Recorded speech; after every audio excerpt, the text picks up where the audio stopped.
Alors les amis, j'espère que vous n'avez pas oublié la loi de programmation militaire, parce que je crois qu'eux, ils ne nous ont pas oublié. Alors peut-être vous n'êtes pas au courant, mais les Américains attendent que les Anglais et les Français fassent la première connerie, c'est-à-dire par exemple de balancer des missiles franco-anglais, avec Tomahawk là, ou attaque, je ne sais pas comment ça s'appelle, à partir d'un Mirage ou d'un avion français en territoire russe. Et à ce moment-là, les Américains ils diront ah ouais, c'est pas l'OTAN, c'est l'Angleterre et la France. Donc rappelez-vous que les Américains, ils ont laissé tomber les Vietnamiens, ils ont laissé tomber les Irakiens, ils ont laissé tomber les Afghans. Donc ils déclenchent des guerres. Et après ils se tirent. Donc comme j'ai expliqué plus ou moins sur ma page Facebook, c'est que si ça doit péter, ce seront bien sûr pas les civils qui vont être bombardés, mais par les Russes, mais les infrastructures énergétiques et militaires. Fabrique de poudre, Castres, Bergerac, fabrique de missiles, et puis les bases certainement des entrepôts militaires, quoi. Donc si vous habitez dans une région où vous avez des entrepôts de missiles, etc., ou des régiments,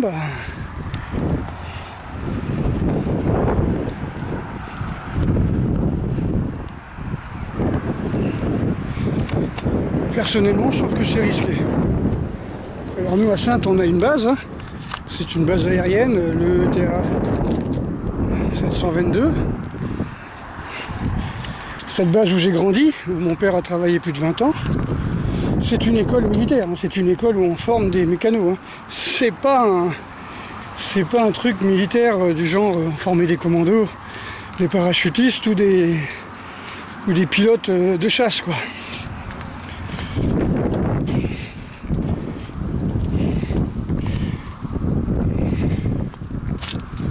Ah, il y a du vent quand même.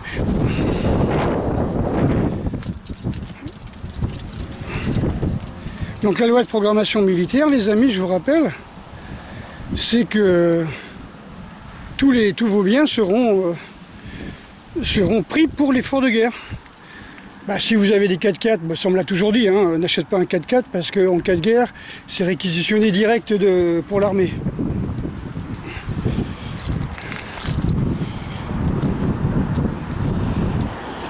Ça c'est dit, redit, redit. Hein. Ensuite, qu'est-ce qu'il y a? Votre argent dans les banques, vos richesses, hein, tous vos biens. Et puis, il faudra participer d'une façon comme d'une autre à cette guerre. Donc les enfants, avec la parité, les femmes aussi partiront. Ils iront faire la guerre puisque on veut la parité. J'aimerais pas être dans un troupe de combat avec une nana derrière, avec un chargeur ou des grenades.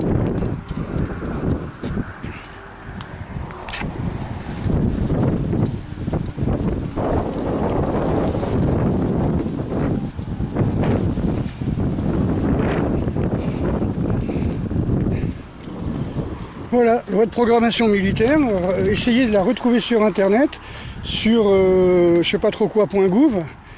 Et gouvernement, je sais pas trop quoi, je sais pas. Vous allez voir, tout est bien expliqué. En cas où la France est menacée, pas où la France est en guerre, où la France est menacée. Et la France, elle est menacée depuis qu'on a mis un pantin des Rothschild à notre tête. Tu vois ?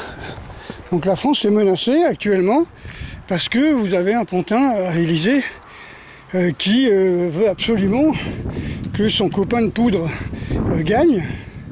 Entrepoudrer, faut bien. On n'est jamais trop aidé, comme dirait l'autre. Voilà.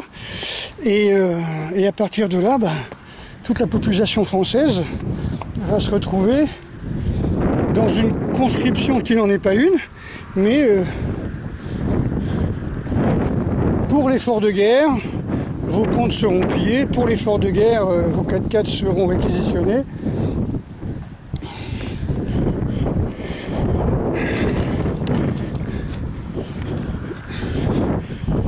Et pour l'effort de guerre, vos enfants et vos garçons comme filles iront se battre. Bon les amis, il y a beaucoup de vent, c'est pas très agréable, mais bon. J'ai bien aimé cette nouvelle mode en musculation là, tu sais, où je sais pas comment ça s'appelle, prank, trunk, shrunk, prank, prank, je sais pas ce que c'est, brank, je sais pas, où on doit marcher des kilomètres et des kilomètres avec un sac à dos avec 15 kilos dedans. Voilà, donc on met des charges dans un sac à dos et on marche.